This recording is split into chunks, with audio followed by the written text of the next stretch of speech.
Ladies and gentlemen, Senoras, Senores y Senores, Mess dames and Messieurs, mind the man and herein to our fellow man, Cub and our loving proboscideans. Let's get ready for Elephant in the News.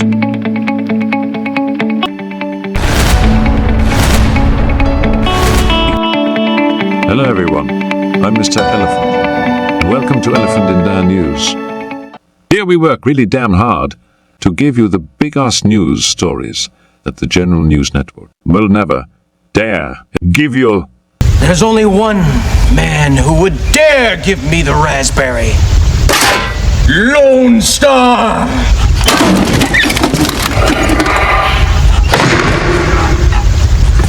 Good morning or good evening, whatever time of the day you are viewing us right now. Greetings, but, here viewer, please come closer, a little closer, a bit more. Too close, a little too close. Yes, that's good. We need to talk a little if you don't mind. The next time you come to see us, we need you to make sure that you kidnap another human ASCAP. Yes, so they can be added to our numbers in higher viewing, subscription, and like numbers. Now you may be asking why, and the answer to that is very simple. Because I am trying to make some damn money off this shit. Now, where were we? Yes, we were saying greetings. So now we go intro, to our Just in the News segment, to see what news has just come in. This just in. Well, folks, grab your popcorn and settle in.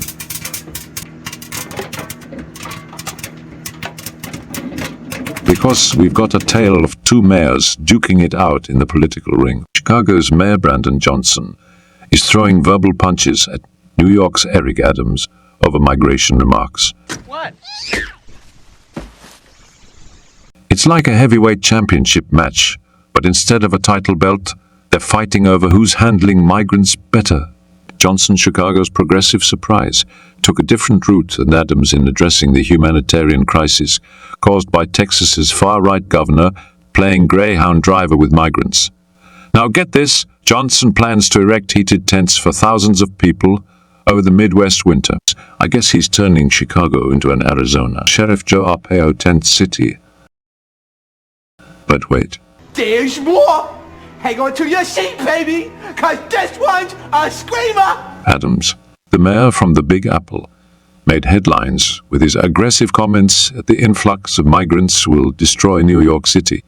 Destroy. It's like Mayor Adams thinks he's in a disaster movie, and migrants are the CGID monsters causing chaos.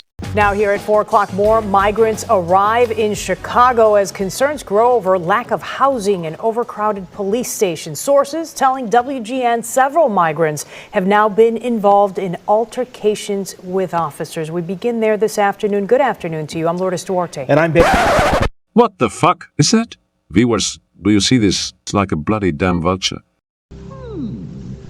It's like, all right, sorry, excuse me, on with the show. Migrant population.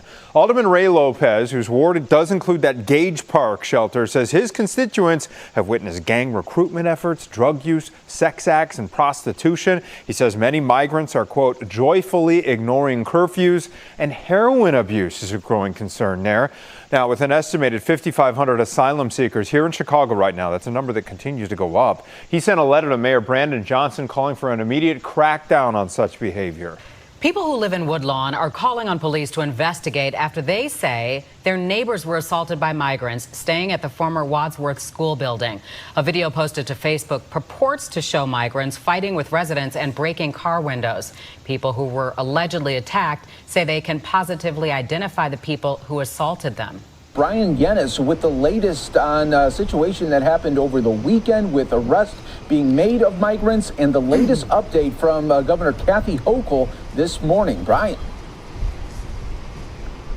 Mike, good afternoon from a rainy New York City today. But yes, New York Governor Kathy Hochul just wrapped up a press conference in which she said that the state is now going to call about 150 new National Guardsmen to help with the state's migrant crisis. Now, this means the total National Guardsmen that are helping statewide is up to 2,200, and 250 of those 2,200 guardsmen. This, as you mentioned, Mike, there were 2 arrests made over the weekend here at the Roosevelt Hotel, which serves as the city's migrant welcome center, but also as a migrant shelter. They were arrested in separate domestic incidents, including one man, a 23-year-old, who punched and choked one woman, and another who also punched and allegedly hit a woman in a leg. Both of those men were arrested and charged with assault. Now, it's a disturbing trend that we've seen over the past, really, few weeks.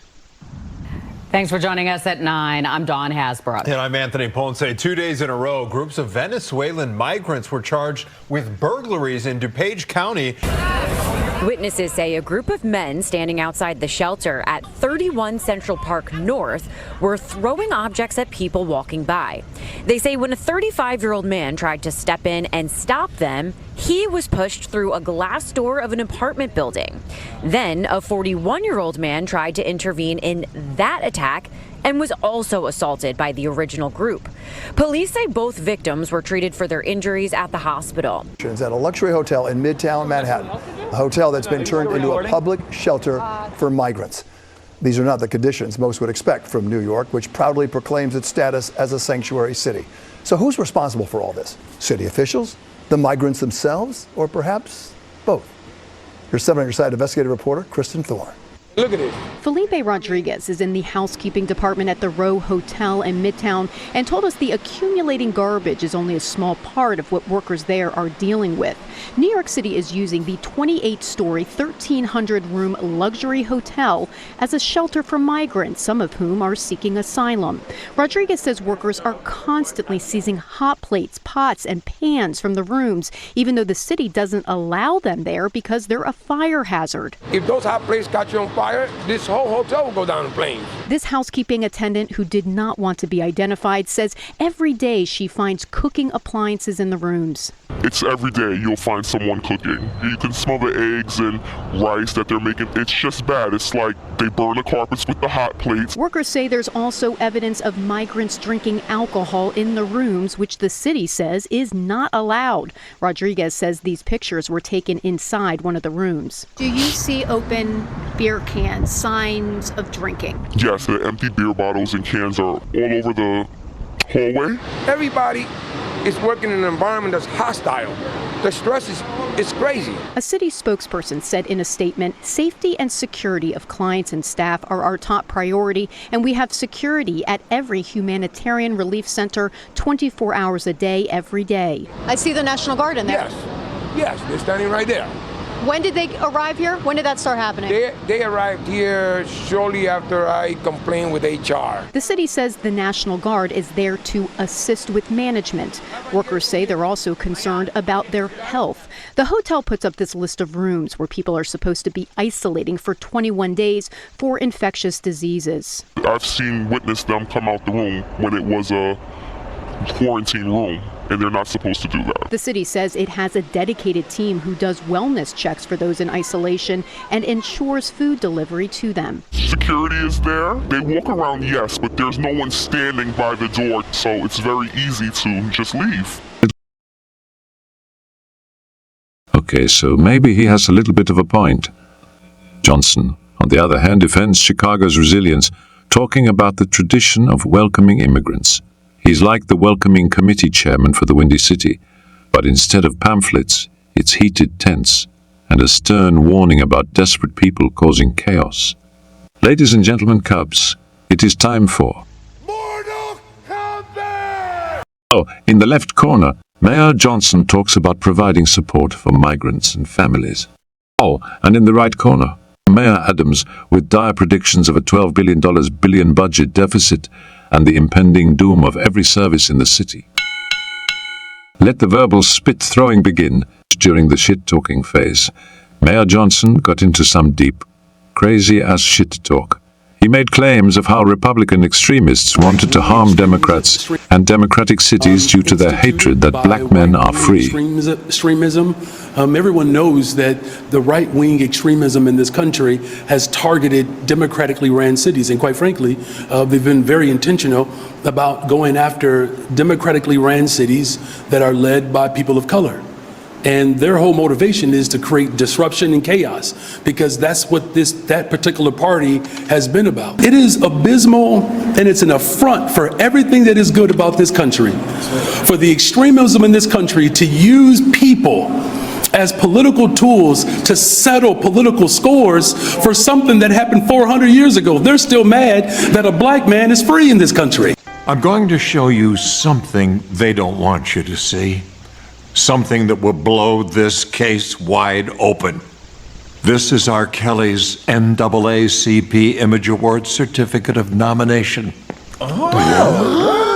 You think they nominate just anyone for this award? I got one. You know why he wants to put R. Kelly in jail? Why? Because he's afraid of R. Kelly. Objection. Would you be quiet? I think he's afraid. I think the whole system is afraid of R. Kelly. Your Honor, please. If you don't shut up. They're afraid because they see the power for good that this man wields through his music. Yes, they do. They don't want R. Kelly to be free because they don't want you to be free. They don't want me to be free. Maybe R. Kelly did urinate on this woman, but America urinated on R. Kelly.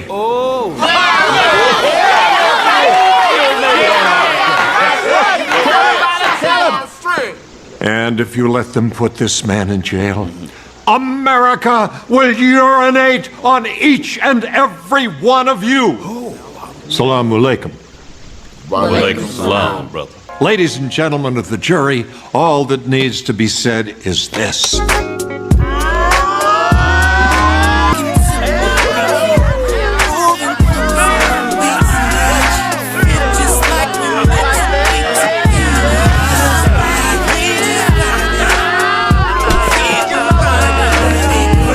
But that's nothing compared to what he says next. This one blew my own big ass ears. It's the same Republican right-wing extremism that stormed the Capitol. It's the same right-wing extremism that refuses to accept the results of the Civil War. Seriously.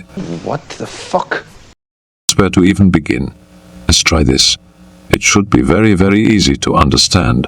The Union was the radical Republicans and the Confederacy was Democrats or Dixiecrats. The North, the Union, the South, the Confederacy. Are you with me so far? Okay, I'm there. It was the Union that won the Civil War. That means that the Republicans won the war. So why would the Republicans not accept the outcome of a war they won? They won. It was the Confederate States that fought hard against the results of the Civil War. It was the damn Democrats that created the KKK and used them as a guerrilla group to attack the black Americans and Republicans throughout the nation, with most of it being in the South. Still, something tells me that there will still be some who will not agree with these historical facts. And I will gladly point to YouTubers with excellent clips explaining all this, but intentionally ignorant people love to be intentionally ignorant. Remember, it is easier to teach someone who is truly ignorant, that is, they do not know, than to educate someone who has false knowledge or information. As one of the world's top OG, Thomas Sowell called it the intentionally ignorant. There was somebody who suffered a deformity like that, yeah. Okay. Can't say I did not try. While Chicago may have a history of welcoming migrants, tensions are rising. As well over 13,500 migrants have arrived since August 2022. And the situation is so crowded that some are sleeping on police station hotel rooms, homeless shelters, parking garages, gyms, outside in the streets, and even at O'Hare Airport. It's like musical chairs, but with asylum seekers, and there are more asylum seekers, but not enough chairs. So, dear viewers, the battle of the mayors continues. Will heated tents save the day, or will dire predictions of doom prevail? Stay tuned for the next episode of Elephant in News, where we unravel the mysteries of politics and migration in the concrete jungle. Don't forget to like, share, and subscribe. Tell us your thoughts in the comments section. Till next time, my dear viewers. Yes, till next time.